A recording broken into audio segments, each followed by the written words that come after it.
Hello, hello. Welcome to our neck of the woods. How you guys doing today? We'll let a couple people pop on here. Sunday. Lovely Sunday afternoon. A little chilly out. It's a little chilly. Just a little chilly. I think we're supposed to hit that high 35 today, I think. Yeah. You like to count from Sesame Street game.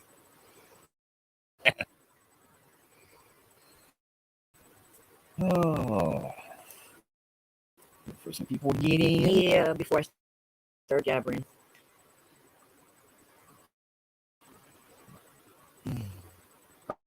Oh, one person is gone. Boom, boom, boom, boom. That's okay. Maybe I just go ahead and start yammering on here. All right. We'll do this, and this, and that, and the other. Oh, one person's back. Hey, B-Dog. B-Dog? Yeah, I didn't put it up a few minutes early like I normally do. Sorry. We just went live. So how's everybody out there? All right, well, B-Dog's here. We'll talk to B-Dog. B-Dog. You have your fire going?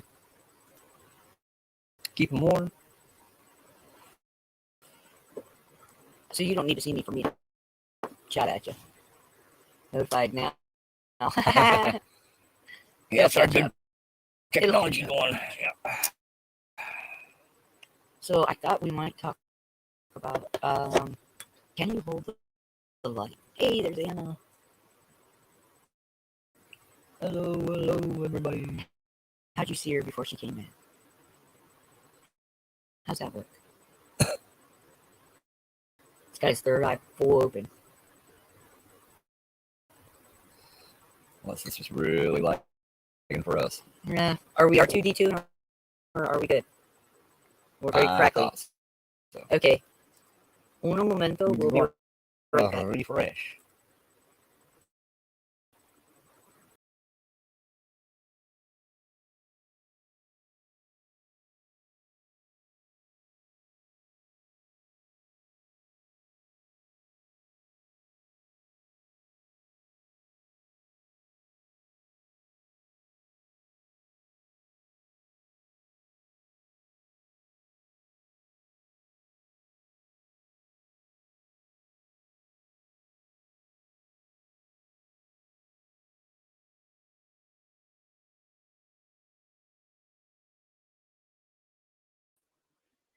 Okay, is that better? R2D2. Beep boop pop. Is that a little bit better, you guys?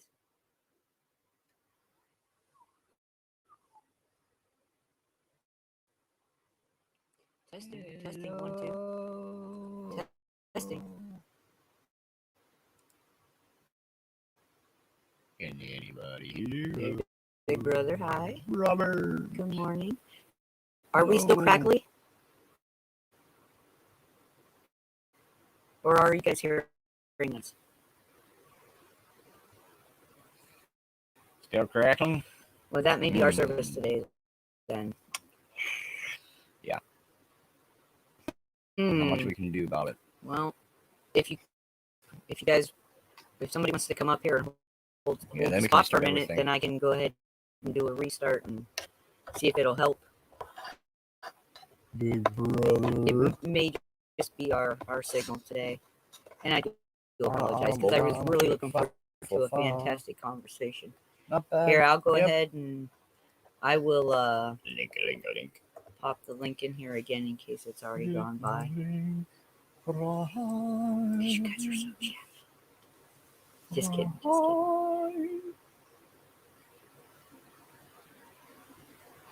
Nobody wants to come up here and twiddle their thumbs with us. All right, well, I guess we'll be crackly. No worries. If it gets too bad, please let us know, and we will just restart. Drop out and restart. All right, so can you hold the light? I heard something the other day. It's been on my mind ever since. And it was very interesting. It was talking about the times that we're in and the energy shifts that we're going through, and how Major Ahura. Sounding good? Okay. All right. So it was very interesting to me because they were talking about these things as being tests, and to see if we could still hold the light, or if we would be easily distracted and brought back into that, into the surface stuff, or if we could still hold the light. And I thought, man, that would be a great conversation. I just got to get somebody up here to talk to me. But I think, even just since we started this journey a few months ago, there have been several just mountainous ups and really far downs.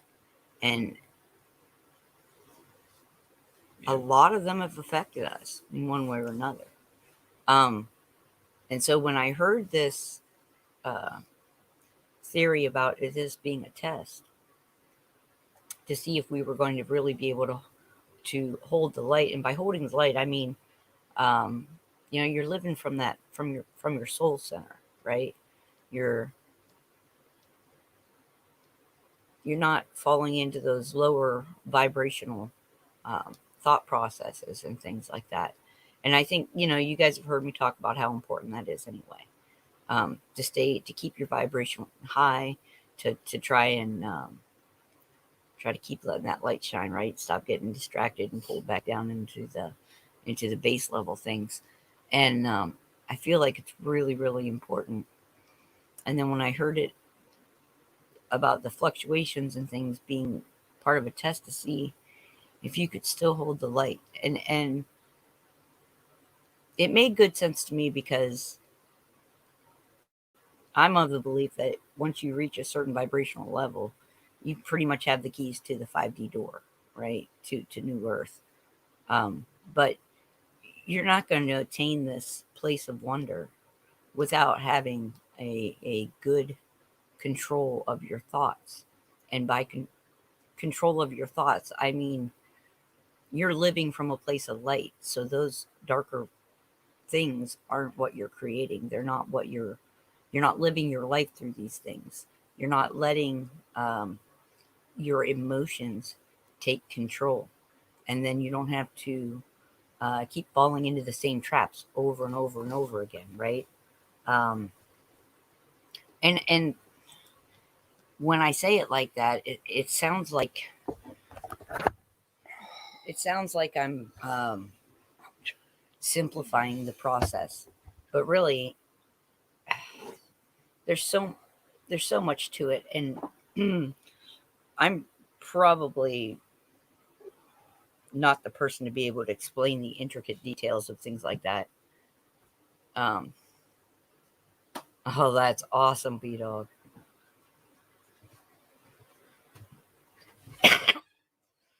Well, you can choose what you're distracted by. And I'm sure a lot of people have attention deficit disorder if they were to go to a doctor and get. There was a time not long ago in our history where any kid that couldn't listen to the teacher drone on for more than 5 minutes had ADD if they took them to the doctor, and then they put them on medication that screwed them up for the rest of their life and gave them all kinds of issues. So we all got something going on with us. How much do we want to work on us, right? Hey, big brother.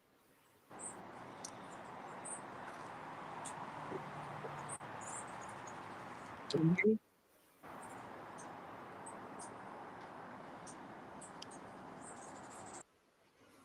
Robert? Good morning. Good morning. How are you this fine, lovely day?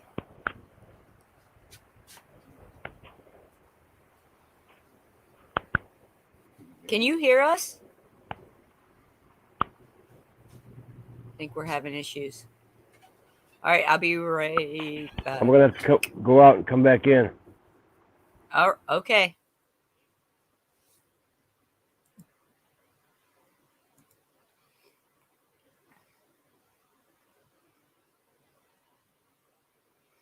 But anyway, so that's what I want to talk about today, and I wanted to get you guys' input on that. How do you feel about that? Um, so if these energy changes and fluctuations, all the distractions going on at the surface level, all these things, look here, look here, look here, look here, look here, and they're all outside yourself. Um, so what if this is a test? What if it is to see if we can just hold on to the light, to the positive thoughts? Can we still create this world that we want? He had to drop out. He'll be right back. Um, I love it, you guys, but yet you sit here and listen to us talk about a million different things every day. I love you guys.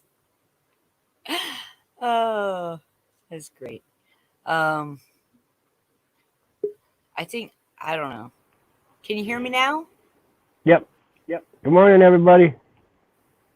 Good morning, everyone. Good morning. Good morning. Good morning. So, what do you think? What do you think? Just popped in here and missed all of it. Yep.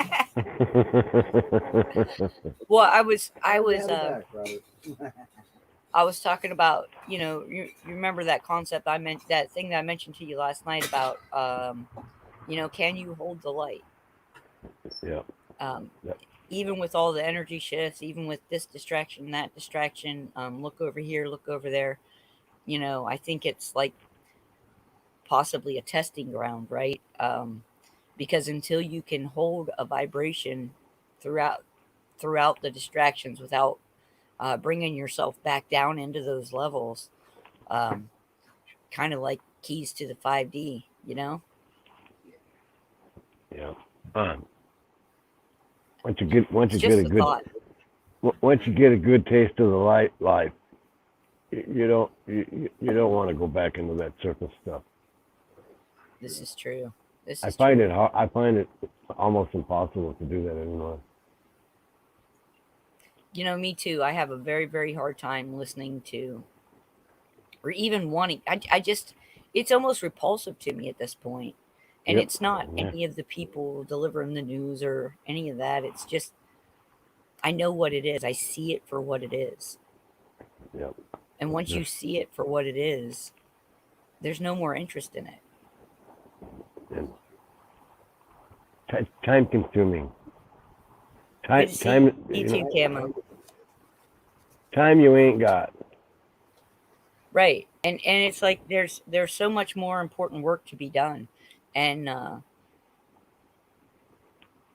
sitting with yourself, it's not always easy, but it's always rewarding. That's right. You know, um, I guess a good way to say it is we've all built these little cages and walls and other shielding devices, around our heart, so we don't get hurt here or there, because life's taught us some hard lessons or this or that. But until we are willing to tear down those walls or open those doors and walk through them to see that other side of um, ourselves, and sit with that and be okay with that, and know that we all have the duality and we all have the choice, you know, to live in the light, um, and to keep that shining. To once you've found your light, burying it back up is almost a crime, I would say. Yeah. Well, and it does something to the spirit. Yes, It's it like does. it's like disease, it's Yep. once you find it, once you know it's there and you have access to it, and you willingly turn away from that, you have made a decision, right? And so Hmm. I guess that's that's where the question comes from. Can you hold the light? Can you hold it through all that stuff? Can you walk through those distractions without even bothering to check your peripheral vision on them? You know, um, that must be what it is to walk forward in faith, just absolute faith, don't you think? Yep. And it's like layman's terms. How far are you gonna go down a road that goes nowhere before you turn around? Before you decide you're gonna Yeah, You how know? long you will walk in the dark? Yes, go in the exactly. wrong direction. You know, and getting nowhere. Wrong direction. And listen, if your path is not illuminated by your inner light, then chances are those gas bulbs can all blow out. Street lamps are only good when it's dark. Inner light is good, All the time. you know, that's a guiding force. So follow your own light, not anybody else's. I guess that's probably great advice. Yep. Yeah. Got- I don't know. I thought we were going to have some epic conversation about this because it seemed like a really great topic. What do Hi, you think Pappy. about it? Good morning, Pappy. Good morning, Shep. Morning, Shep. What are you saying now? I'm just saying hi. We're just I am happy on the trail I'm on right now. This path is paying off. Seems to me. I feel it. I see it. yeah, I'm experiencing it, right? yeah. Everybody can. Yes, but are they letting that be their guiding force? No, We know a lot of people who are still very disconnected from their inner guidance, you know, I and they're I letting hate- those street lamps guide them. yep. I I hate to worry say about it. those folks. I hate to say it, but people trying to discern fake news and fake information, that doesn't work for me. It just doesn't work. Yeah, yeah. You It's all look outside yourself and be distracted. That's right. So you can't do the real work that is necessary. And it is very much necessary. If you think you're going to wait to the next life, I would beg you to reconsider. Do the karmic work that needs done now. Do it now. Yep. Because if you don't know how that's going to unfold for you. You know, I mean, and why put off till tomorrow what can be done today? It just seems boring to me too. You know? What, the distraction stuff? Yeah. Oh yeah. Yeah, well, you know, you get to a point where you've learned all this stuff.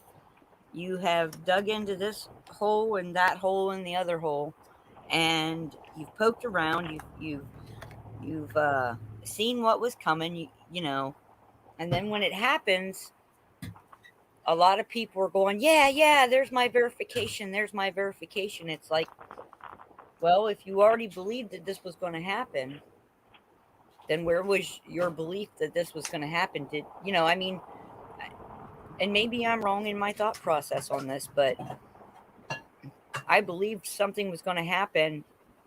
I let it happen in its own time, right? If I have faith that something's going to happen, I'm not going to say, I want it right this minute. I'm not some spoiled kid, who's got to throw a tantrum if I didn't get it right that second. So it doesn't make a lot of sense to me how people are going, yeah. And I'm going, wait a minute. You said that like 2 or 3 years ago. You knew this was going to happen. So the need for that verification on the outer stuff, that holding on to the everything exterior and not doing the interior work, I think is maybe where the problem comes in a wee bit. And why, a lot of us, myself included, I'm still having emotional ups and downs. And when I saw that about it, maybe being a test to see if you could hold the light through all that. It changed my entire perception. And it was so powerful that it has stuck with me for days. I haven't forgotten it. And that's why I wanted to talk about it, because it seems like a very prevalent um, topic for where we are today, the energies we're coming into. Um, everything's still very chaotic if you are allowing it to be chaotic, right? So if you're using your inner light as your guidance, it's not so rocky. Uh, the waves aren't so big. It's more of gliding along the surface than it is uh, having to break the ice.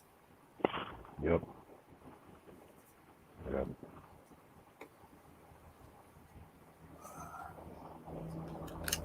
That don't make sense to me. I don't know. I'm glad I'm free of it. Really.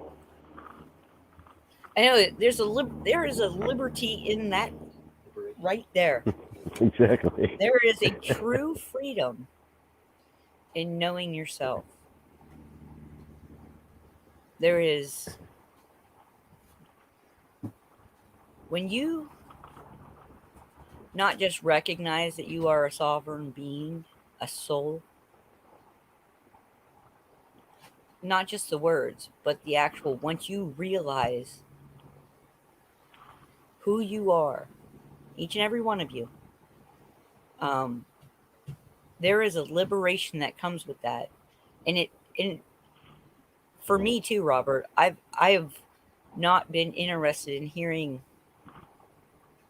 much of any of the surface distraction, because really that's all it is. And I see it as that now. I see it as something to keep me bogged down, something that is intentionally placed to try to trap my attention. And when I started seeing it in that manner, I was able to just let it go, you know? And there's so much freedom in that giveaway of all of that. There's so much freedom. It's so, and I want to say enlightening, but I want you guys to understand here. Hold on, let me. It's in light lifting. It's enlightening that way. Enlightening Yes. because it Right. lightens your spirit. It brightens your soul, and you can literally just glide away from it. It's a, I don't know how to explain that any further. Enlightening is a verb, not a noun. First off, Well, right? First off, it's a verb, not a noun. You are in the way I'm never, saying it, it's a verb. yes. If I've heard this many times over, when you're enlightened, you're done. That's the only moment that you are truly enlightened as a noun. It's when you cross over. Yeah, I'm ready. I say I'm ready, but that doesn't mean I am. But I want to be. Right. We're My always intention is there. we're always enlightening each other on our path. That's just the Yes. process. Are you guys Process. ready? Yeah, You guys ready for the yeah. solstice? I'm ready. I'm ready. I'm so ready. I wonder what's going to happen this year at Uluru. I'm very excited for it. I wonder what.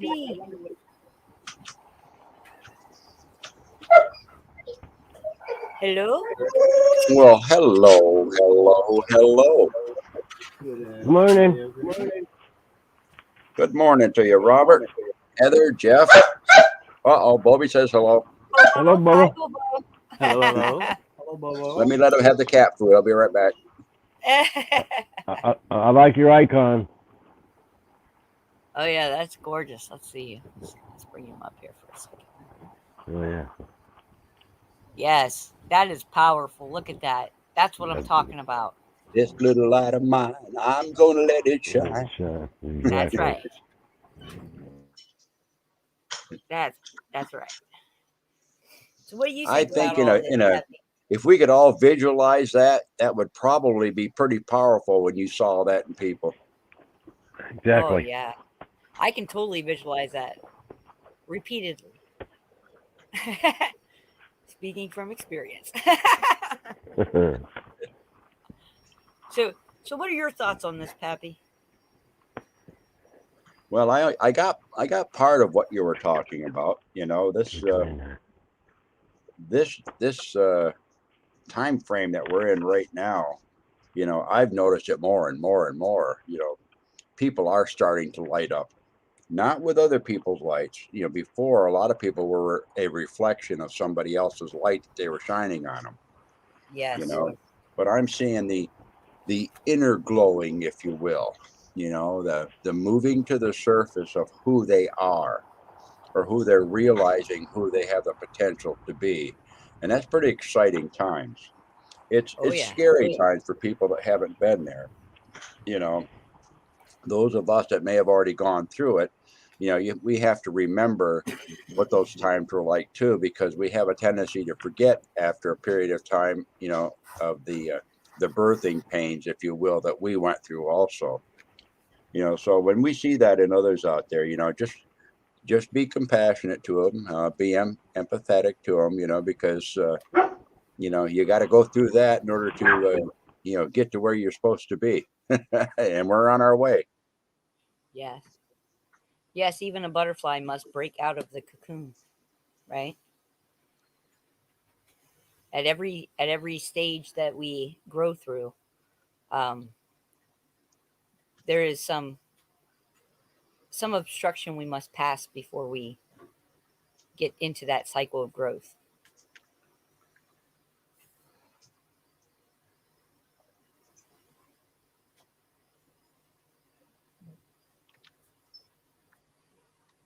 Good to see you, DT and Lisa.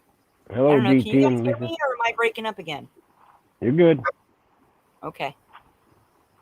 That dog's Okay. barking. Just a Sunday. I'm gonna It's a Sunday. ask that you two gentlemen have a fine conversation for a moment, and I will be right back. Oh, thank you. All right. Yeah, here. Thank you very The much. husband's right here. He could talk. Yeah, where's Jeff going? We have our brandy and cigars. We'll be fine.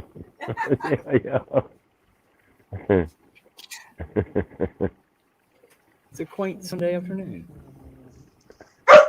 I'll be right back. Get some dog biscuits now. Oh, now the dog biscuits. Oh my! Sounds to me like somebody else is being trained. Come on. Come on.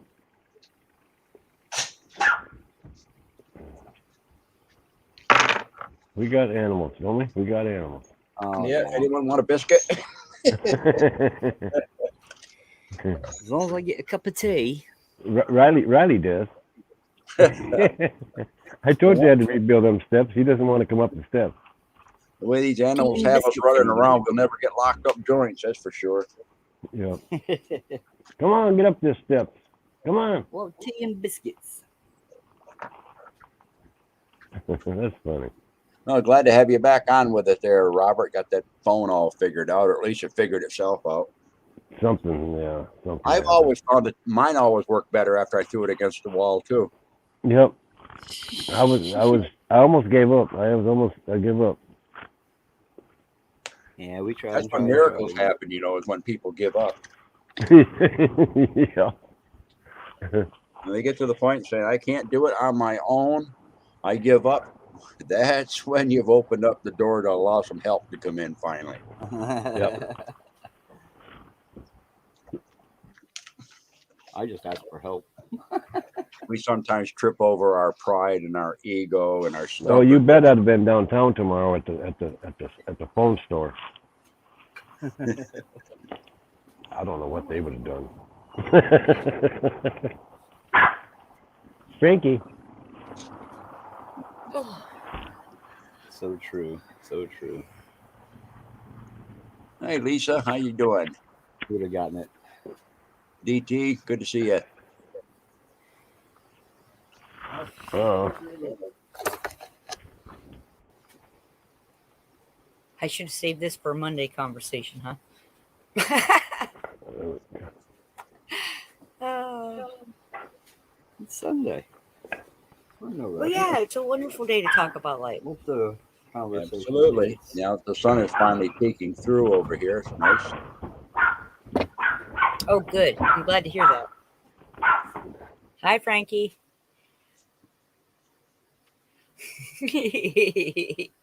Yeah, he almost got a voice like Frankie Valley. well, You she's heard her. all, she's all excited.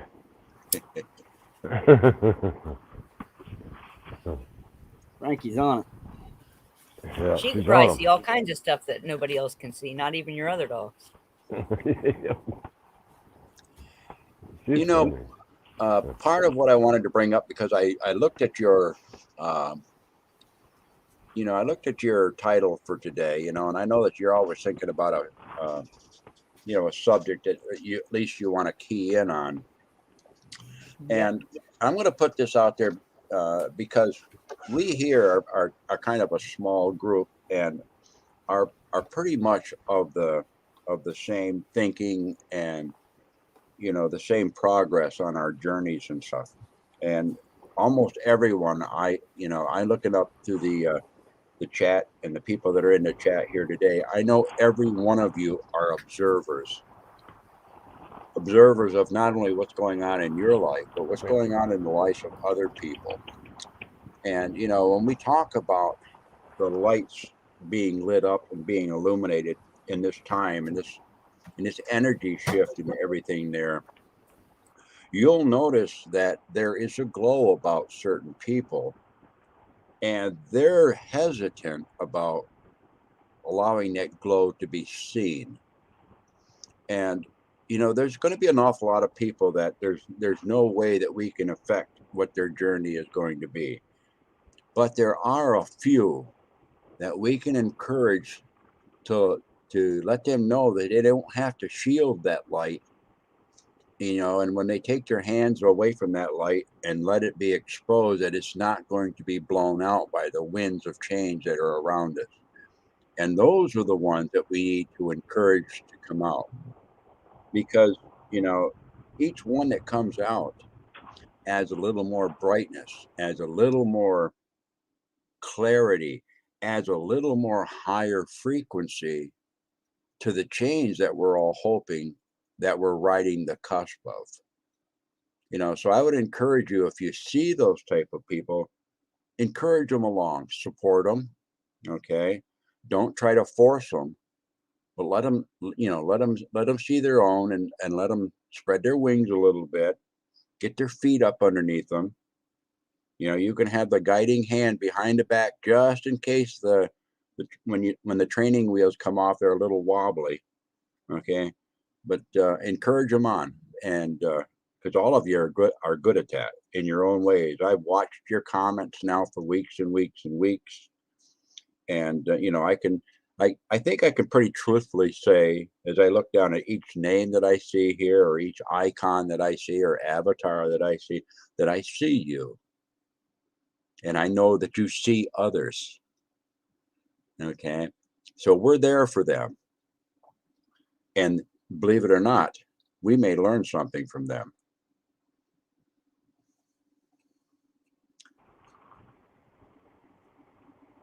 I almost had to say something yesterday at the store. There was two guys jumping in line, and I almost said, "Hey, fellas, where's your manners?" Right? I was sitting there talking to the lady as they were taking cuts, so I could feel her. You know what I mean? She's like, Yeah, the "What's going tension. on? What's going on?" Yeah, she was getting tense, and I was like, them's the same guys who don't hold the door for a woman, right there, standing right there. And I almost said something, but I had to I held back. Well, there's a couple of ways to look at that, Robert. Okay, and I was raised the same way. To hold the door for the ladies and the elders and stuff like that. Right. And then later on, I learned, and I still do this to this day. For example, if my wife and I have to be walking down the sidewalk, I'm walking on the street side. She's to the inner side. Yep. Okay. When I open up the door, I go out first and hold the door from the outside. Okay.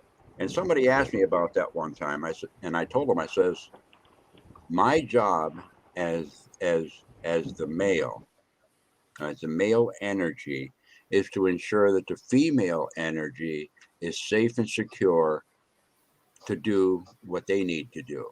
So I don't go through the door because I'm a bum or that sort of stuff. I don't go through that door first for that. I go through to make sure there's no obstructions out there. There's nothing to worry about, no danger, no nothing. If somebody's going to slip and fall down the friggin' step, it's going to be me first. Okay, so if you see that in those two guys that you were talking about there, Robert, it's either one or the other. They're either the jerks or they're the warriors looking out for the welfare of the people. So you have to first make that decision in your mind. Yeah. See, I knew they had blinders on. They actually, that's where their focus was straight ahead. Yeah. They didn't look to see that woman was standing there waiting. Yeah, we all have to kind of be guardians and warriors, if you will, whether we're male or female. When we're around somebody else's energies and stuff like that, out of respect, we try to offer them the protection that we can, offer them the support that we can, offer them the encouragement that we can, so that they can become just as strong in their own right. They might have different medicine, but that don't mean it's any more or any less powerful than ours. Right. Yeah. I didn't want to come across negative. Huh? I didn't want to come across negative saying something to them. You know what I mean? Oh yeah. But it was rude. It was very rude. Sometimes just give them the stink eye works. They wouldn't look at me. They can already feel your energy. Right for them. They were looking focused straight ahead to the cashier.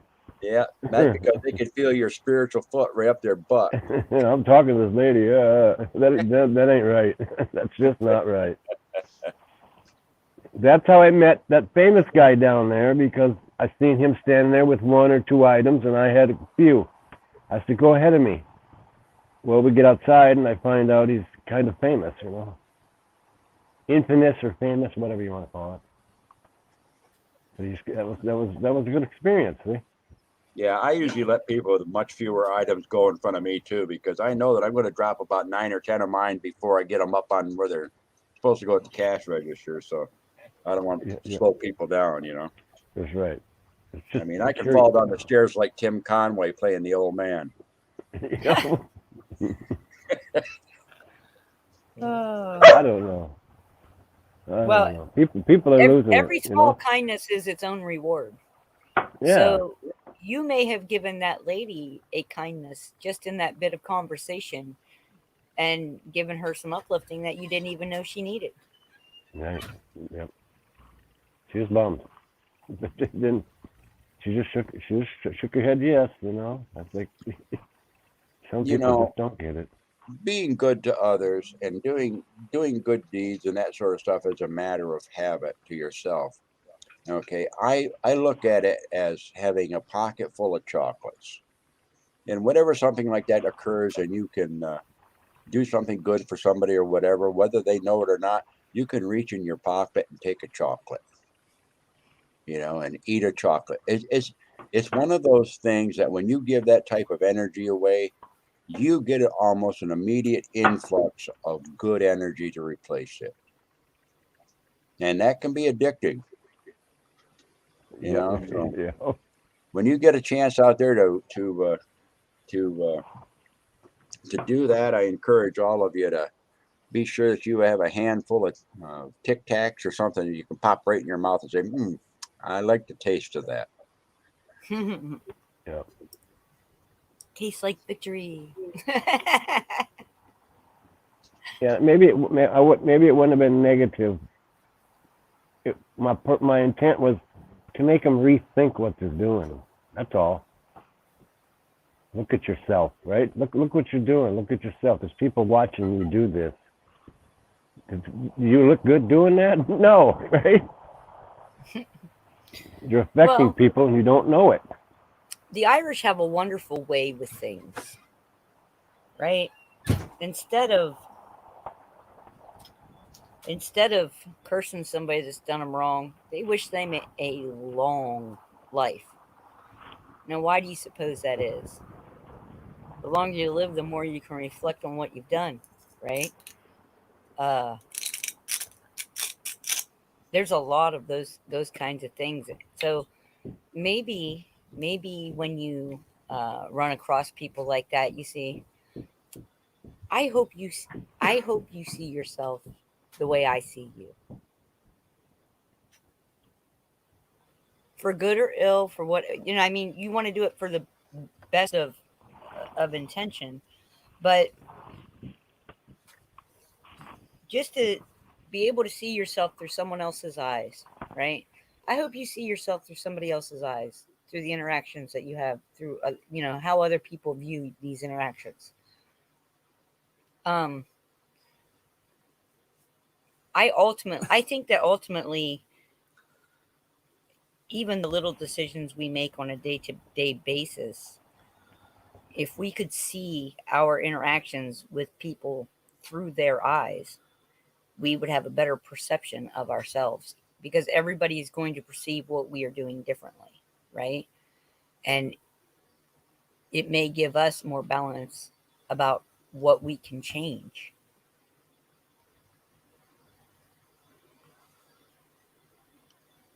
Well, one of the things that it brings to mind when you talk about that, you know, and I always say, try to consciously think about, what you're doing and your interactions and stuff like that. After a while, things that you consciously think about, you don't have to consciously think about because they become second nature. So when you reach the point that you're able to do that without thinking about it, then you are being who you are. You're no longer thinking about, this is who I would like to be. And once you are who you are and let that truth show out there, it reflects back at you.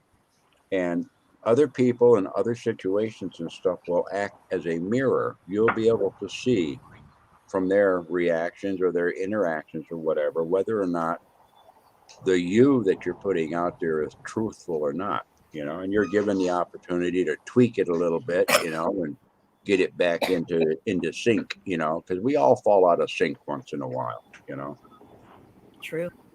different things can occur. I mean, everybody has a bad day, some have more than one in a row, and Yeah. and that can affect you, at least temporarily. And so it gets right back to the question you asked, can you hold the light? You have to first off remember that the light is there. It's never out. It may be covered up, or it may be clouded, or it may be shrouded. Okay. But it's always there. And the important thing is, can you bring the light up when you want it? Okay. Or do you leave the light lit all the time? Those are questions that when you're looking at your inner light, your inner spirit, that who I am, okay, then you can answer the question, can you hold the light?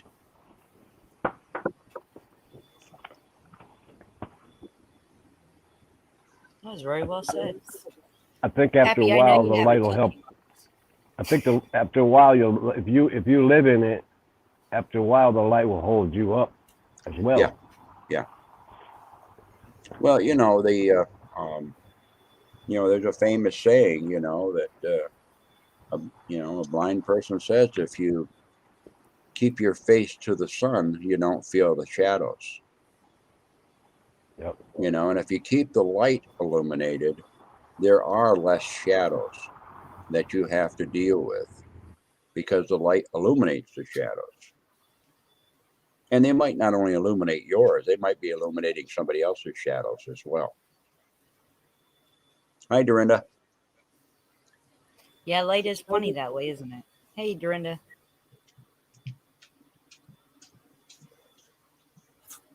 Light is funny that way. It moves in ways that we cannot comprehend. Light can create sound. Sound can create light. Anyone about- ever remember the old kids game years and years ago called Light Bright? Oh, I love that game. Okay, for those that are not familiar with it, what it was a box that was usually covered with black paper. And that box was perforated. And inside of the box was a light bulb. And it had all these different colored pins. And when you pushed a pin through the paper, it went into one of those holes and the light would come through that pin. And you could draw all kinds of pictures and everything like that. And if you envision everyone having a little light inside of themselves and having that darkness pierced so that their light can shine up, then you can see all those little pinpoints of light. And sometimes people don't realize that the illumination is in there because they're constantly wearing the shroud, so to speak. And that's all they see in other people is their shrouds. You know, every once in a while, maybe somebody just needs a little pinprick, you know. Ooh, look at that. You're shining.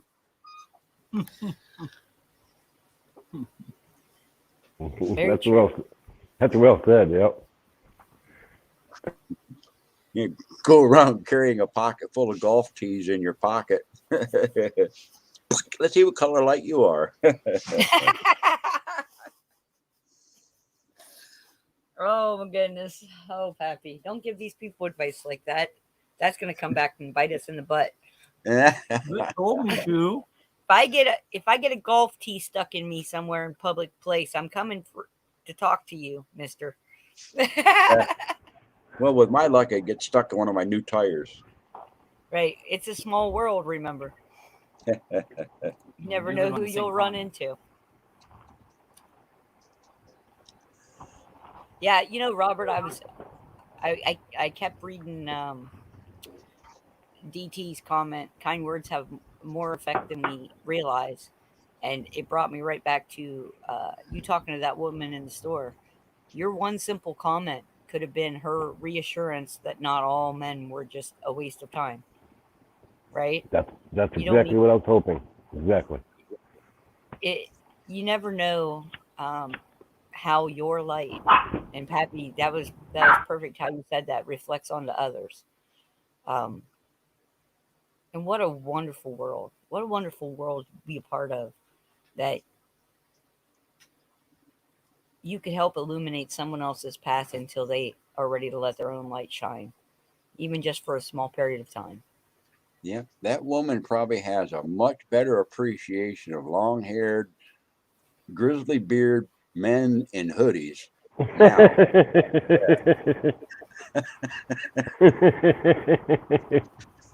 Yeah. Yeah, it's like Heather said. We're all us men are not the same. There's some of us are kind, right? And have manners. I mean, you know, there are men out there that think women are a waste of time because they've been done dirty so many times, but not everyone's the same, right? Anybody that's been through more than one relationship in their life will tell you that. That, you know, we all are different. We all have value, and we all have different times when we're going to be ready for different lessons in our life. And you never know if a person is in your life for a reason or for a season. It's the experiences that bring the wisdom. Exactly. And that's part of holding the light, because you know, when we let when we let the actions of others affect us profoundly for our entire life, not being able to forgive or to let go or to deal with our own pains and troubles around certain situations, when we do that, we are diminishing our own light by holding on to those things.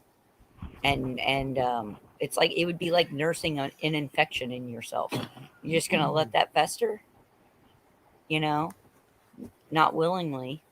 So part of being able to hold your light, I firmly believe, is being able to look at your shadow and work through that, you know, work through some of that, to accept that with light there is shadow, right? um, the degree of it just depends on where that light's at. Even Pappy, even in your little fella here, I'm putting real big again. You see that shadow underneath his feet? There is duality and balance in everything, in all life, in all things. And if you can't balance the two, I guess, I don't know, I think that's what I'm trying to say. Um, you can't ignore the one, it doesn't make it go away. Um, Ignoring and ignorance don't make things go away. They simply make them out of your purview. Yeah. Well, like that poem that I wrote, "Darkness is Friend." You know, you have to visit the darkness in order to really ascertain, where you want to put the light. Exactly, exactly. Um, and I think that's really important. I think a lot of people forget about that. You know, we talk a lot about the light, but and everybody does. Everybody talks about, you know, living their best self and being their best self, and you know, letting that little light shine. But we can't forget that other part, because if you move forward without dealing with that, it's still right there behind you. And until we deal with it, until we address it, you know, it's almost like Peter Pan. That shadow has its own mind. You know, there there are a lot of bad things that they did with the Disney movies. There are a lot of truths that are in those as well. And I want you to take, for example, Peter Pan losing his shadow, right? And he could fly because of happy thoughts, right? Keeping permanent happy thoughts so he could fly anywhere he wanted to. That was all part of his not growing up, seeing the world with eyes of wonder of a child. There are a lot of truths in that movie, but he still had to deal with that shadow, didn't he? He had to get it sewn back on. Hmm. And why do you suppose that is? Does that have something to do with our balance?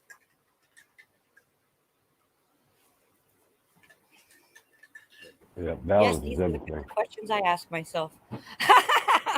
Well, you got to remember we have two legs, okay, and so we have to walk in balance. Otherwise, we don't get any forward motion. If we only have one leg, then we're hopping. And when I make reference to the two legs, I also make reference to the duality that you mentioned earlier. Okay, because we are two beings. We're a physical being with a spiritual reality. We're a spiritual being having a physical manifestation. And those two things we have to go through life balancing those in such a way that we can make our earth walk, okay, and get to the spiritual again. So you have to be able to stand on both legs. Maybe not both at the same time, but from one to the other, from one to the other. Okay, so it is important to always be aware of the fact that you've got this duality within you. Everyone has that duality within them. And just like the two wolves, the one you feed is the one that becomes stronger or becomes dominant, you know? And so you can have a tendency to be imbalanced or unbalanced. So just keep that in mind. as we talk about these sort of things here and how they fit, and where you've been, where you are now, and perhaps the pathway that you'd like to lead into the next few days here, because I think when the energy shift comes in, and it's already on its way, we're feeling some of it now. When the energy shift comes in, those people that are not as well balanced on both feet can be taken aback a little bit. Perhaps maybe even set on their hind end for a little while before they can get back up and dust themselves off. So we're going to see what that's going to be like. That's true. We certainly will. And I mean, I still feel like wonderful, wonderful things are happening. I can feel the energy just building up, like it's going to hit a crescendo soon. For me, that's energy and music are very intertwined for me. So I do tend to think of them that way. It's like this grand orchestra in my mind. Yeah. Yeah. But, you also have to keep in mind, not everybody is feeling that. Right. There are some out there that are feeling it absolutely different, if they're feeling it at all. Some people may find it as a very ominous thing that's coming, because it is so directly reverse polarity from where they're at. And to them, it could be absolutely existence threatening, if you will. Right. Or perhaps really unstabilizing. Well, and do you I think that has to do with that fear, with like that holding on to the fear mongering that's going on intentionally? Yeah. Do you think that may have something to do with it? That's part of it. But also remember, each of these energies that have this life form, they also have the will to maintain their life form and to live. And they will fight to maintain that lifestyle that they've chosen to live. So it's not going to be without conflict. Perhaps it doesn't have to go kinetic, but there's still conflict nonetheless. Well, true, but that's a reality. Exactly. But I do feel that there is that. I don't know, Pappy. I'm being driven to press the point about holding the light through the test. I don't know why I'm being pressed to say that, or why this is feels like it's an important conversation. Especially for the time that we're in. And yeah, the lights have to serve as a beacon. The old thing of I'll keep the light on for you at the motel, or putting on the the beacon at the seashore so the ships can make it through the foggy nights, Right. or the tumultuous waves and stuff of a storm front. Okay, that's part of what that keeping the light on is for. The other part is to make sure that there's never, ever absolute darkness. If even one light shines, right? Well, if even one light, match is lit in a dark room. One candle in a dark cave makes a lot of light. Yeah. That's right. So maybe that's where I'm feeling that. And I know that you guys know. I know you do. And I sometimes feel like I'm talking to people who already have a better understanding than I myself do. But I can only speak from where I'm at, right? I can't speak from where I haven't been. So, no, that's what I love about you guys coming up here and you guys in chat, always putting and building this, for the people who are going to watch it later. And I really enjoy that because I feel like this is how we are able to really let our light shine. Even for those who don't join us on the live shows that may watch later, maybe they're getting some type of healing or medicine that they need to help them to stay illuminated through these hard times. Because it's not easy. The things that we go through, the ups and downs, the coming together and the pulling apart. You remember shaken, not stirred, or shaken or stirred. Um, it kind of it's a lot like that. We've got all this, we'll say, cosmic energy moving around, right now, and it's shifting, and it's coming in and it's going out, and we're a bunch of molecules in a petri tube that are just being tossed all into each other, and we're reacting to each other, or we are floating away uh, and settling in, or whatever. But everybody is at a different point in that little petri dish. Everybody's in a different point of the tube, I guess. And so, when you guys add to it from your place of standing, from your spot around the campfire, um, it really helps, I think, to create a bigger picture for others, and so that we can help illuminate that path for them until their light shines on its own. I just want to say thank you. Everybody has a different way of saying it and different words that make differences for other people. If you think of it, of what we're doing, we're speaking of it. Okay. And we're talking to each other here. When we're thinking of it, we're applying certain energies to it. Now, granted, everyone that's here today, all 16, 18 of us, whatever there is that's here today, is hearing this and feeling it and experiencing it in real time. Others, through technology, will view it later on, and perhaps it'll resonate with them too. But the unseen part of what we're talking about goes out there and does not have to be limited by the technology. They don't have to be present. They don't have to be viewing this later on or whenever. Okay. We have to have faith that the light energy that we're putting out there is going out and will reach to where it needs to go in the time that it's needed, in the manner that is needed, in the strength that's needed, in its own time. So if we have faith that that energy is going out there and flowing around us, as my avatar shows us, it's a 360 and boom, we're sending it out. We let Creator send it to who's going to also get illuminated. Maybe it's not something directly we said, but maybe it's just that little nudge of energy that moved their molecule just in the right position to get pulled into the flow of things. Yes. Yep. That's what I hope in this big river of life.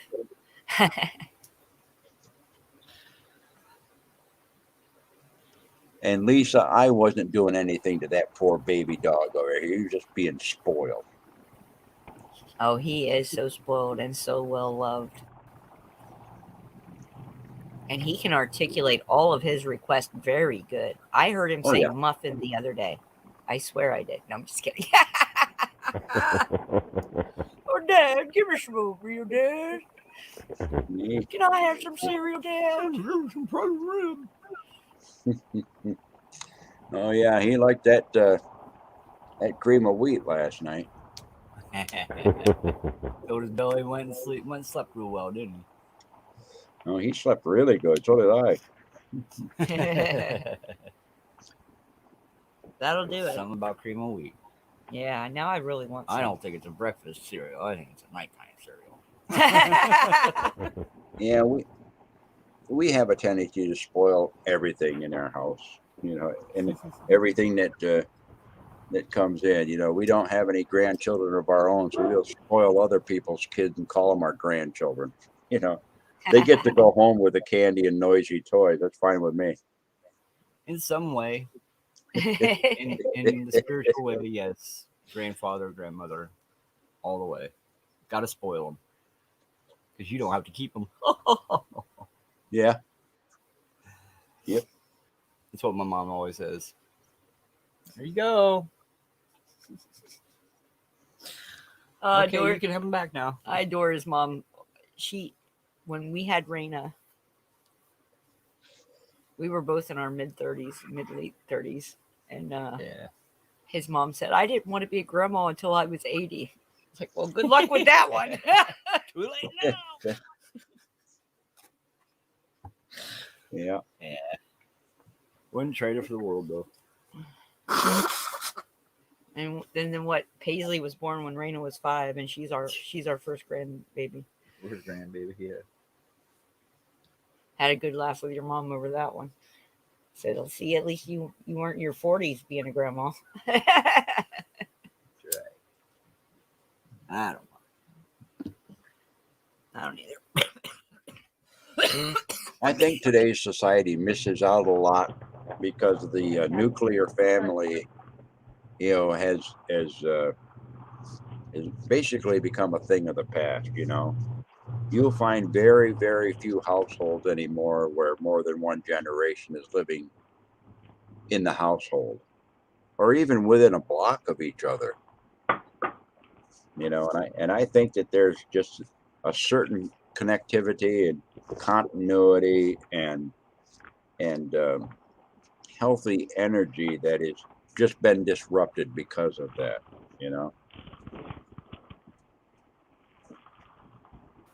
The best. Sorry. Christmas trees. Whew. ended I'm up sorry, pulling- Pappy. I coughed all the way through that and missed it. I'm very sorry. I pulled a card today. Huh? It kind of seems like I should have pulled it yesterday. Well, energy carries But- forward. Yes, it's perfect for today. It is. I pulled a wild boar, just what we were talking about. Confrontation. Wow. Go ahead. Wild boar teaches us to confront without fear, ripping apart the denials and the lies that appear.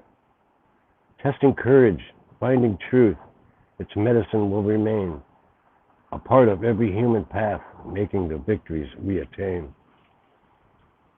Although the warrior was accustomed to the sultry heat of his bayou homeland, he was shaking as if from a cold draft. The council of elders had caught him telling a lie. The punishment for this offense was banishment from the tribe. To restore his honor among the people, he would have to face the wild boar with a knife as his only weapon. If he failed, he would die, torn apart by the ravaging tusk of a fiery-eyed beast. This prospect filled him with dread. Then the spirit of the wild boar came into him in a dream. He was enraged that the young man had broken his warrior vows by lying. It told him that he would first have to face and conquer the self-important and deceitful beast within himself if he hoped to survive their combat. The young warrior vowed to honor the truth from that moment forward. He faced the wild boar that day and killed the beast. The warrior kept the tusk of his adversary as a lifelong reminder to always confront the weakness within himself.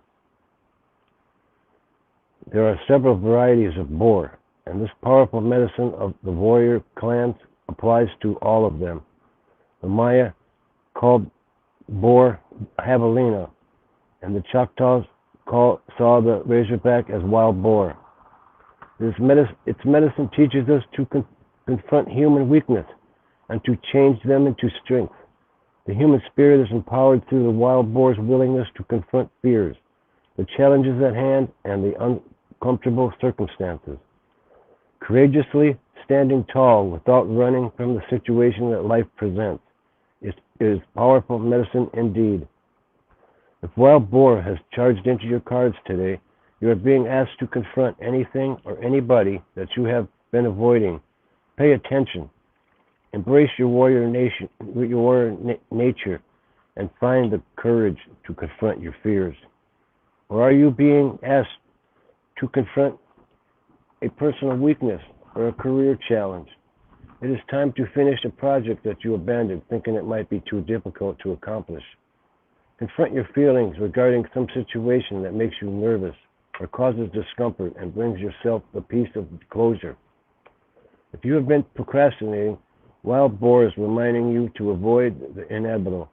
In all cases, it is insisting that you be fully present and mindful of what is happening and why.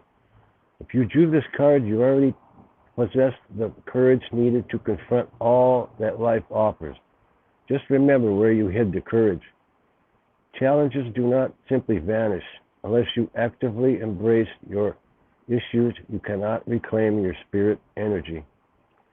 Half the battle is won through the warrior's willingness to acknowledge and to accept the whole truth at all times. We pulled it straight. But in the contrary, for those who may need this medicine, if the wild boar has appeared in your contrary position, this could be a warning because you have been unwilling to confront some challenge, situation, or feeling is about to explode in your face. It could be time to evaluate any avoidance mechanisms. Denials can vanish when you confront them with unflinching honesty. If some lie is present, now is the time to come clean with yourself or another. Have you dishonored yourself by breaking a trust? Be strong and make amends. If you do not believe that you are brave enough to confront your mistakes or denials, quit lying to yourself and acknowledge the authentic power of the honorable self within. Remember, you can call upon Wild Boar to help cut through the feeling of helplessness or weakness. Those sharp tusks can cut to the heart of any matter and reveal the valiant warrior self that you may have unwittingly abandoned. Very good. I should have did that yesterday. Wow. Yeah, but we didn't go live yesterday, see? So Boar wanted to come out today for a reason. Yeah. Yeah. Now, one of the things that I see that talking to me, especially in this time, Robert, is that using the attributes that Boar is telling us, when we do these confrontational things, remember that the weapons that you have within your quiver are different than the weapons of the adversaries that are coming against you. You do not use the adversary's same weapons. They're used to those weapons. They know how to dodge those weapons. They know how to shield from those weapons. They know how to neutralize those weapons because they are theirs. Okay? However, when you use your weapons, which is the other side of the frequency that we're talking about here, it is much harder for them to defend against that love, that unity, that harmony, that higher frequency that bypasses the defenses that they've put up out of their division and their hatred and their disinformation and all of these things. Okay? So don't be afraid to confront, but don't get suckered into using their weapons, because you've now entered their battleground rather than standing on your battleground and engaging the battle. Does that make sense to you? Yep. Absolutely. And I think being kind to others is powerful medicine. Really is. I really is. That's being kind. Well, there's a hard-hearted kindness. It doesn't necessarily mean that you're not going to slap somebody, Right. but you're not going to be hesitant to go up and hug them afterwards. You know what I mean? Yeah. I mean, sometimes there is such a thing that's called tough love. Sometimes we need to let people stumble and fall.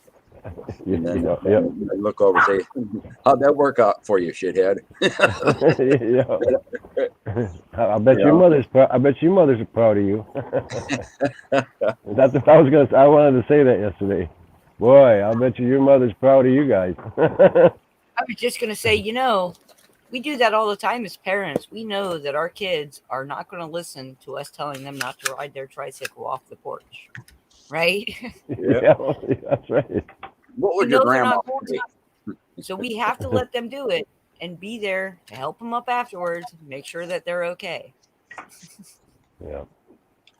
Well, let's expand on a little bit on the theme right now that seems to be running through the conversation here. Okay, we know that we're in the times of confrontation. You know, we're feeling good about kind of where these little skirmishes and that sort of stuff has been taking us. Okay, so we're looking forward to an end result that we're hoping is going to be to the highest good of all. There's books that talk about the ending. You know, in the end, the good wins. You know, so we all know that. So I pulled a card, and the card that I pulled today is called Counting Coup.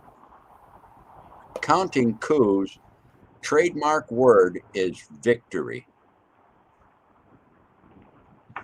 To know that I have honored my words with my deeds, sweet victory is shared by all in filling others' needs. Humankind rejoices. The prize of counting coup, harmony and balance, a peaceful world anew. Now, the act of counting coup signifies a victory over an enemy or an accepted challenge. The warrior clans of Native America use many methods of stealth, guile, surprise, planning, and physical strength to claim prizes from their opponents. The traditional prizes taken on raids were horses, eagle feathers, medicine bundles, medicine shields, tomahawks, bows, and other weapons. Scalps were not honorable prizes of counting coup before the boat people came to Turtle Island. Trappers and traders sold scalps to European curiosity seekers, saying that the savages in the New World cut each other's scalp off, when in fact the practice of scalping was started by those who sought money from the wealthy in Europe. As the scalping horror spread and the native women and children were being killed and scalped or scalped alive, the warrior clans began to retaliate. The men of any race or tribe were of the warrior clan in the eyes of the Native Americans and were charged with the honor of protecting women and children. It was the highest form of shame for a warrior to have the women and children under his protection hurt in any way. Anger and hatred began to grow on all sides, tribe against tribe and Indian against white. The act of counting coup had been soiled, and the honor normally between warriors and soldiers had been cast aside. In the original meaning, counting coup had been an act of victory. A warrior would steal something from the brave he had bested to show how strong his medicine was against his rivals. This practice varied from tribes. Members of the warrior clan among the Plains Indians often had a coup staff or stick, much like a shepherd's hook, that was placed inside his lodge and carried the reminders of his personal victories. The coup staff had various prizes tied to it. These objects could include horsehair, if he had stolen the mount of another warrior, eagle feathers, a piece of material, beads, or a medicine pouch, which had been tied to the mane of an opponent's horse. And later, the practice of scalping. A scalp would also be hanging from a coup stick. In marking of victory, there were certain things that a brave was then allowed to do that would tell others of his counting coup. He could use the designs in his face paint, which added honor to his status, and told those who knew how to read what the meaning was of his act or one or more acts of bravery.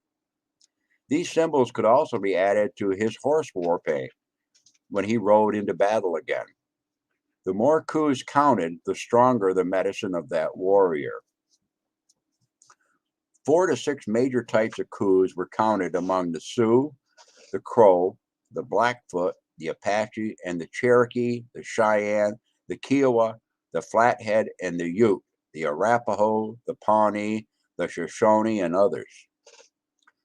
The first in importance was to strike an enemy with bow and arrow, tomahawk, or later a rifle bullet. Another important coup was riding an enemy down. To ride an enemy down was to knock the warrior off his horse and finish him off with hand-to-hand combat. To steal an enemy's horse was another important coup. Stealing horses was to steal the means of retaliation and therefore steal warrior power or strength. The fourth kind of coup was to steal the opponent's weapon. The fifth was to steal some of the enemy's medicine, which could be his shield, his eagle feathers, his medicine pouch, a beaded medallion, a buffalo bone chest plate, or a scalp lock. A scalp lock is one tiny piece of hair that is braided with some kind of medicine representing that person's allies, connections, or strength. A scalp lock can have a strip of hide, a feather, a tooth, beads, or other small objects tied to it. To cut the braided scalp lock from a warrior's hair was to strip him of his war medicine. The final recognized form of counting coup was to destroy a warrior's lodge or teepee, take his woman or personal possessions. This form of counting coup was not as honorable and was used only as a last resort to humiliate rather than to conquer another warrior's medicine. Among the Plains Indians, if a death occurred, the raiding party would smear black paint on their faces when returning to camp. The women would start their mourning trills and cries at the first sight of the black faces.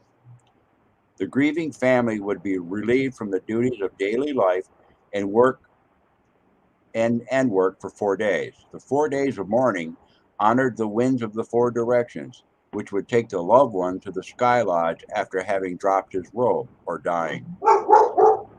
If the raid was not victorious, the entire tribe observed the death with the mourning. Colby, stop. Oh my goodness. If the warriors had counted coup, the grieving family was taken care of and waited upon, but the coup celebration would continue for the other tribal members. Now, at the coup feast, the leader of the war party or raiding band would give those who had witnessed the individual victories of their friends the honor of telling the events. Now, this is one thing that's of importance. People that had counted coup and stuff like that, they didn't come back and tell of their own stuff. They didn't tell their own stories. Somebody else that witnessed it told the stories. A warrior was honored by his friends and was not allowed to tell the story himself. This practice added another dimension to the celebration since a friend's pride in another brother's accomplishments came into play. This ensured the participants of those who had not accomplished an act of coup personally and made them a part of the celebration as well. It also ruled out any embellishments on the part of those actually involved. To speak in an exaggerated manner was considered prideful, and to lie was to lose faith. A true witness was bound by honor to speak honestly of a brother's courage or lack of it. If someone had shamed the warrior clan, it was spoken of in the council of that clan and never in front of the entire tribe.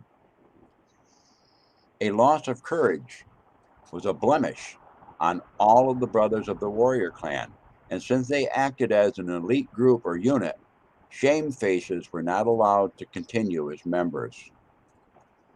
To add a coup feather to one's bonnet is an expression that comes from the idea of personal achievement or accomplishments that will aid and assist the whole.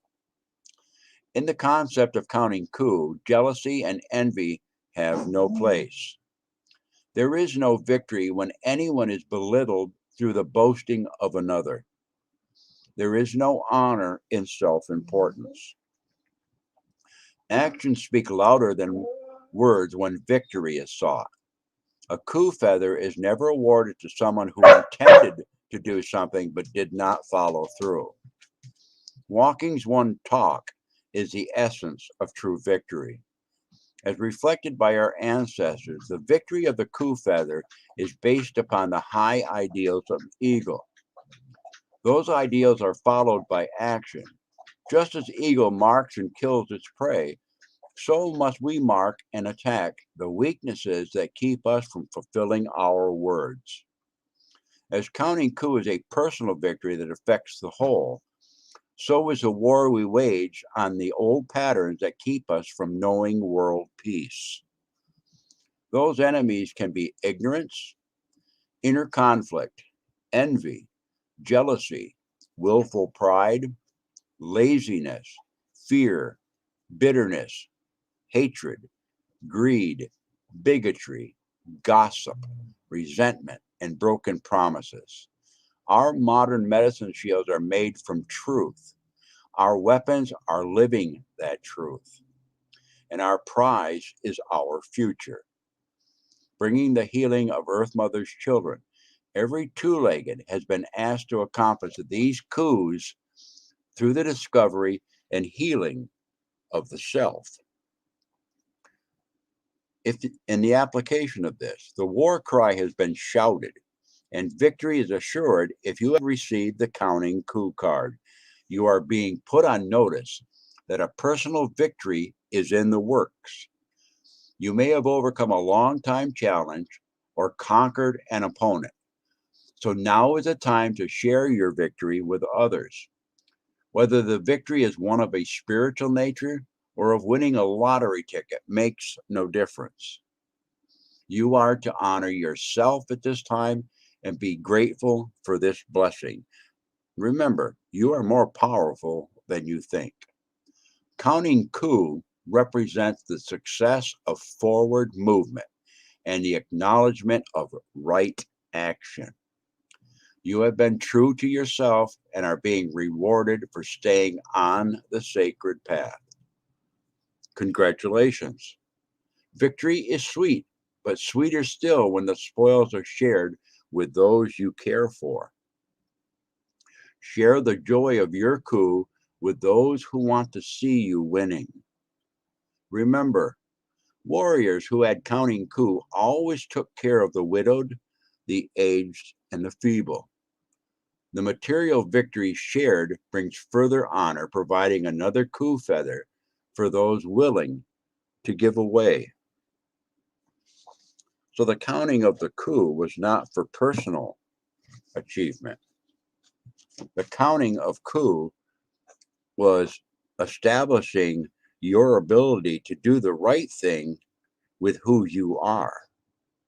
And the right thing is to be in harmony with all that's around for the highest good of all. Being able to say, I see the medicine that's challenging me, and I'm going to steal the power of that medicine because my medicine is more powerful. My light illuminates the dark shadows that your medicine is trying to come to me from, whether it be that envy, that greed, that divisiveness, that hatred. Okay? Counting coup. When you reach in there and you're being attacked, and you are like Bruce Lee and they're slapping his face and everything while he's trying to punch you, and he's not hitting you, you're taking away his power. And you take away the power and you count coup with the weapons you've been given. Wow. And your quiver is full. That is amazing how the question related to Bohr and Bohr related to counting coup and counted coup related to the question again. It relates to life. Right? Did you just see how that went full circle? Exactly. I was going to ask him who he pulled that card for. No, there was not. I pulled the card for, well, let's put it this way. If we look at ourselves, so those that are holding the light, we consider ourselves to be light bearers or whatever, then I pulled it for the light bearer. Yeah. The archetype, Yeah. of the whole that represents each of us individually. Yes. Well, now I feel guilty. You thought it was for you? Yeah. Well, of course, it part of it's for you. Of course it is. Yeah, It was for yeah. everyone. It was for you. Yes, yes. If You you're know, a light by, bulb. you're guilty by association. See, because no, the reason behind that is I not only could have enlightened the woman, those two guys, and the cashier. That'd have been four people. Yeah, but one of them would have had to tell a story. Doesn't mean anything with you telling it. Nope, that woman would have had the story. She'd have continued the story, right? Well, Yeah, you how do you created know it. that she hasn't? This guy Exactly. stood up. This guy stood up for me. Yep. Do you know How how do you know she many hasn't meaningful told that things story happen in the already? checkout line of a grocery store? Oh my gosh. Do you know how many meaningful life events happen in the checkout line of a grocery store when you I meet a know. complete stranger? It's As long as intense. you're Right? not reading the tabloids. Yeah, no. Well, but you know what I mean when those chance encounters, right? Those oh gosh, we walked into our little tiny local Walmart right after Jeff and I had started dating, and I ran into somebody in the most unlikely of places that I hadn't seen in I don't know how many years it had been. In the most unlikely of places in Amish country in a little tiny Walmart Huh. of all places. And it was one of those serendipitous type of things. And I remember, if you think about it all through life, the strangers you meet in the checkout line, huh? Um, can be both blessings and sometimes, not. But um, each of the each of those interactions that we have, those supposed stranger interactions, is just us connecting to a different part of ourselves. Pappy, you said it perfectly, archetype.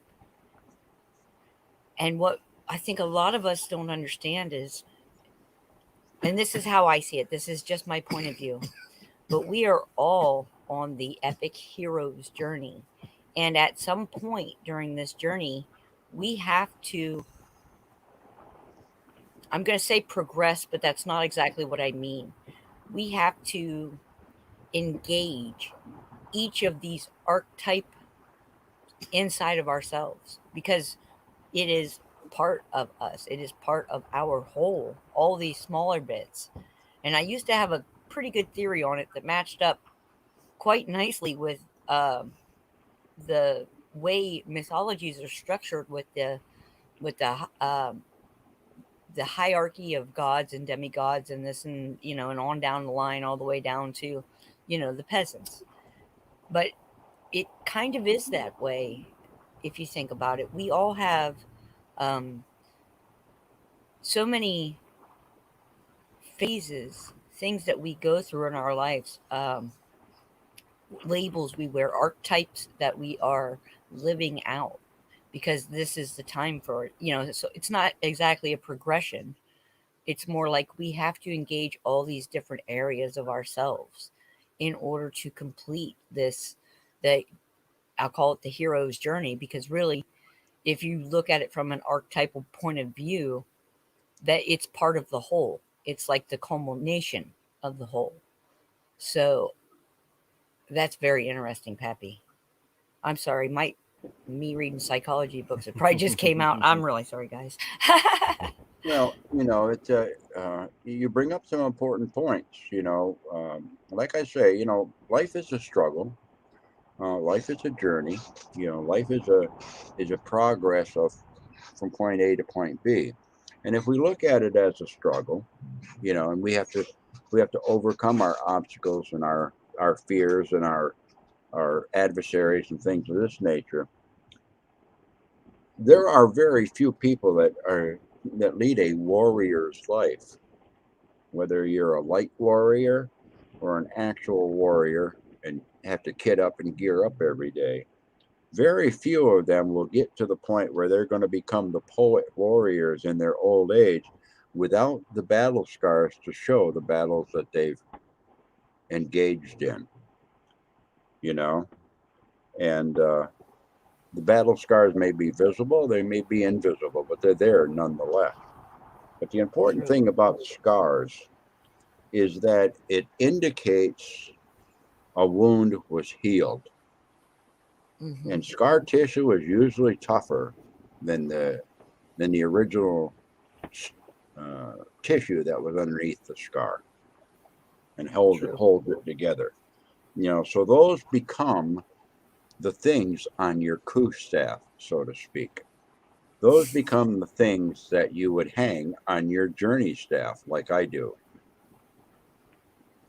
So don't get the idea that you're going to engage in battle and not get set on your butt once in a while, because it's going to happen. That's the part of the conflict. That's the part of the learning process. That's the part of the adaptability, to be able to go forward, carrying the lessons of that last surprise, heal it up, and go forward. Okay. The important thing is that it's always forward and upward, not in a circle, Yes. in a spiral. So you count coup all of your life, whether you know it or not. You've been counting coup. Yep. That reminds I- me of a poem Yep. called Scars by William Henley, I think.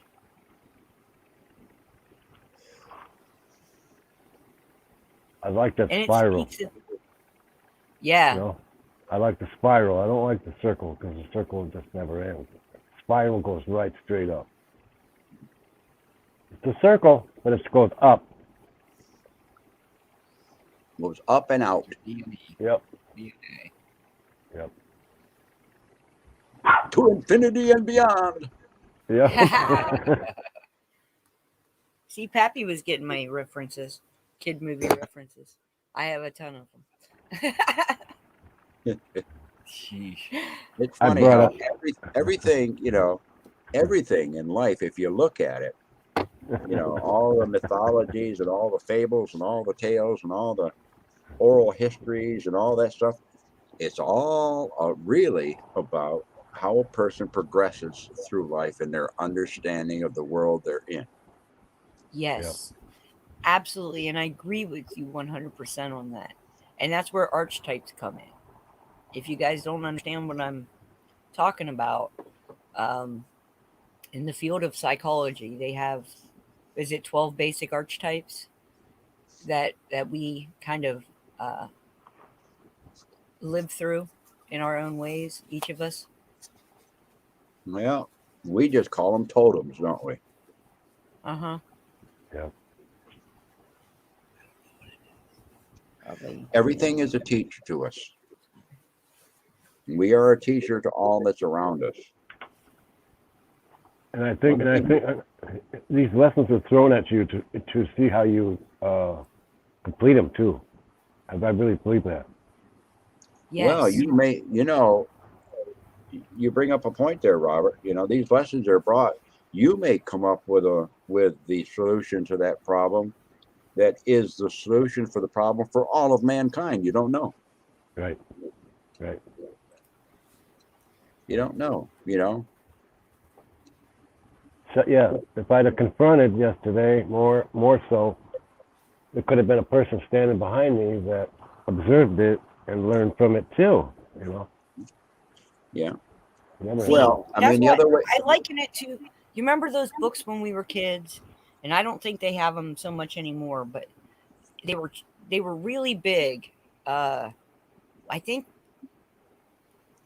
you guys will remember it too. But when I was a kid, the choose your own ending books, right? And your main character, you go through the book and you read, and then you have to make the choice. And then you have to turn to the page, for whatever choice you make, and it changes your story.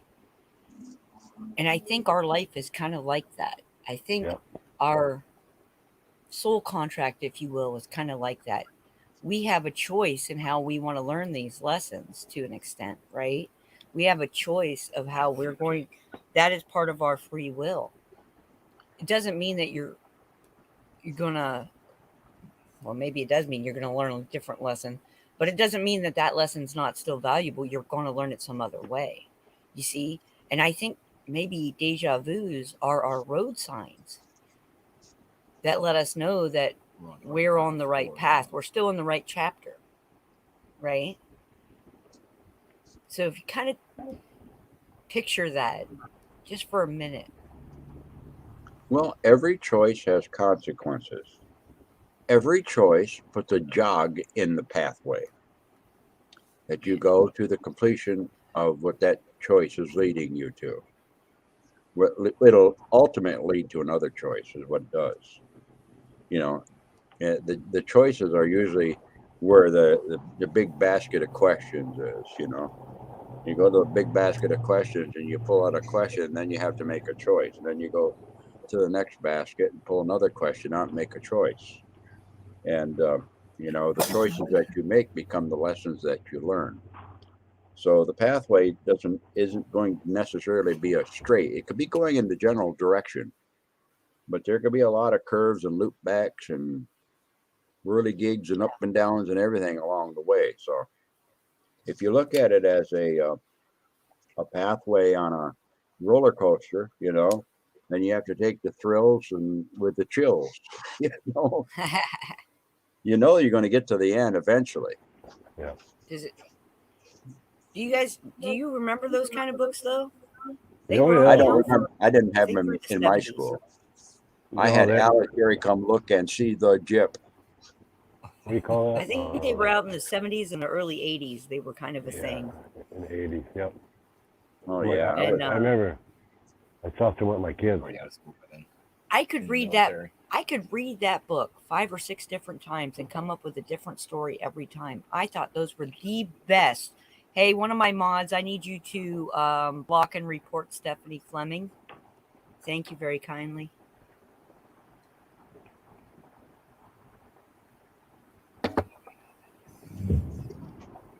Anytime you guys, if you got a wrench, anytime you see these guys with this Valwar tech, just go ahead and block them and report.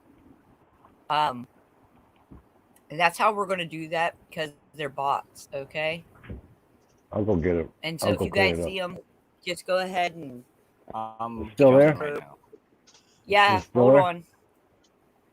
Can you hear us? Can you grab them, Jeff? Yeah, I'm getting them. Okay. B Dog deleted the message. Okay, cool. Right on, B-Dog. All right. He probably reported him too. Then he does a good job. Thank you, B Dog. I Yeah, forgot and his Yeah, name. he's already. that brings up a good point right there. You know, the light is a powerful thing, but it also attracts other things. You know, so I've told you before that this will happen continually. You know, We're when there's direct opposition like that, there's conflict. Some people enjoy the conflict, Yeah. especially the bots. yeah. We want you in the board. Yeah. Yeah, do not assimilate. yeah. Yeah. I do not I comply. want a shirt that says that. I will not assimilate. Oh. Oh my gosh. You remember back when all this started happening and things started coming out and people started jumping on this train and jumping on that train, and more people than ever were involved in politics, and people were just starting to wake up to all these different things all at once. And it had to start in the soup, right? It had to start in the swamp. Life came from water, after all, even the icky stuff, right?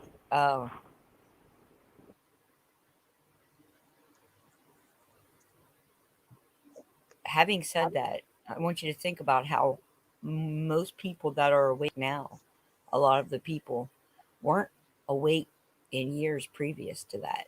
They're, not everybody is like us who've been asking questions all their life. Some people just started asking questions when all this surface stuff started being stirred up real good in front of them, and they were like, "Wait a minute, that's just doesn't seem right."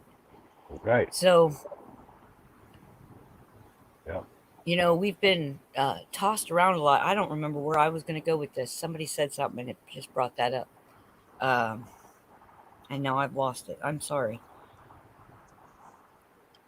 If there are things that need to be healed that are unobserved or that are unknown or are being kept hidden or undercover or shrouded or whatever, at some point in time, that compartmentalization of that stuff that needs healing will start to erupt and come to the surface. And things that need to be healed, if you think of everything as healing, and our actions of going through is healing ourselves so that we can heal the all of our, you know, all of our surroundings and all of our relatives and stuff of that nature. When things need to be healed, they'll be brought up to be noticed. And when they're noticed, that's when you start trying to figure out what is this that needs to be healed, because it's not normal. And just like the doctors will send you for all different types of tests to diagnose what it is and then figure out the best weapon for it, had not the signs and symptoms first manifested themselves to let you know that something was wrong so that you could make a choice to do something about it, the infection could have spread and become systemic and couldn't be treated later on. So Right. these things have come up over a period of time, accelerated more because the inflammation was greater and greater and greater, to the point that the pressure, you know, had to let it erupt so it could be taken care of. And so that's the battle that we're engaged in now. That putrefaction, that negativity that's always been there, circulating, unknown and unnoticed or not being paid attention to, has come up now and it's being taken care of. And, you know, sometimes the treatments for that stuff is not necessarily without pain or discomfort, you know, so Yep. that's where we're at now. But in the end, there'll be a nice scar over top of that, and we'll go forward and can say, yep, we counted coup on that one. So true. Yes, I think you're absolutely right. Yeah. Well, gentlemen, I think we're going to wind the conversation down, but wow, what a conversation it's been. I love you guys. Thank you so much. Thank you for having the show. Would you guys want to have a final thought for the day? Help people's light shine brighter? Words of encouragement? Just do the wild boar medicine like I should. I did partially, but I wish now that I would have done more. And there's something into this being kind.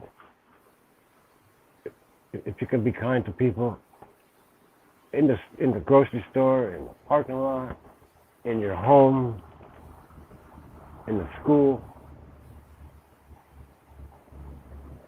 enjoy that, right? Yes. Absolutely. Embrace it, right? Embrace it. Embrace the situation. It could be a lesson, and you want to, just like a test in school. It could be a test. You want to get an A. Yep. Instead of a B, C, or like I got, I should have got an A, because I know my spirit and I know myself is better than that, and I should have spoke up to that one, like, totally, fully. Have a great day, everybody. That is beautiful. You know, if we're going to get into talking about scoring, sorry about the whistle, about scoring, about grading and things of this nature, the one thing to remember, even in counting coup, okay, it was somebody else that recorded your grades for you. Right. Whenever you're out and about, whenever you're in and within, the only one that you have to worry about grading you is yourself. Okay? That's And exactly what I'm saying.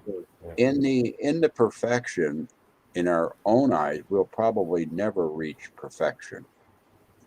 Okay, perfection to all of us, or I could probably say, is we place that with the Creator. Okay, but we'll always reward ourselves with an A for effort if we remember that connection. The tools that you have, the light that you have, are potent tools. It's a formidable weapon if you want to use it as a weapon. But most importantly, it is probably the most biggest thing that shows what true love is. Because you've respected that within yourself. You know that you came here out of true love. Yes, we might be a grand experiment in that true love, but be who you are.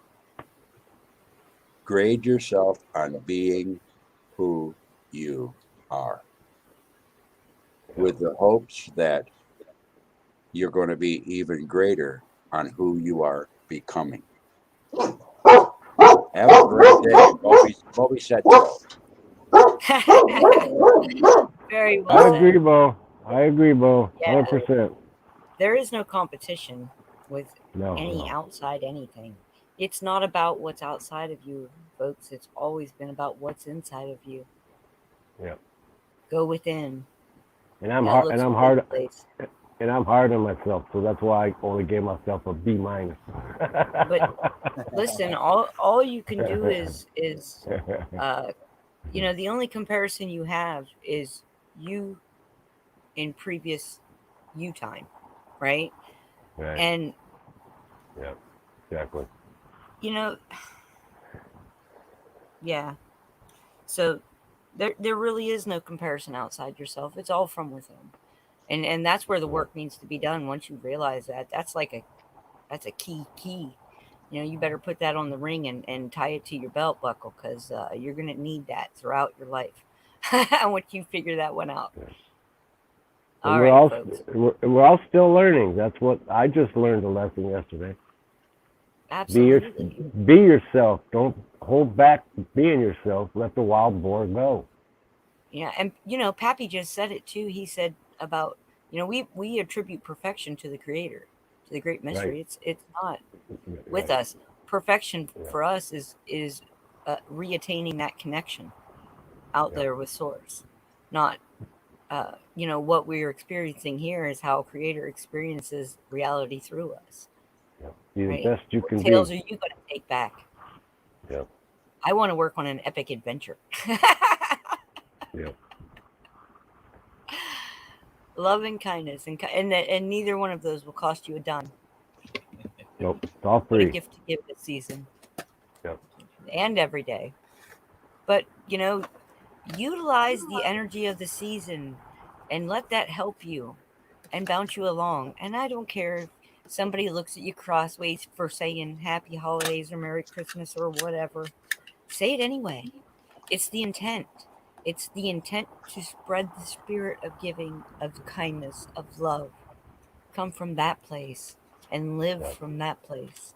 All right, guys. Anything else? Have a great day, everybody.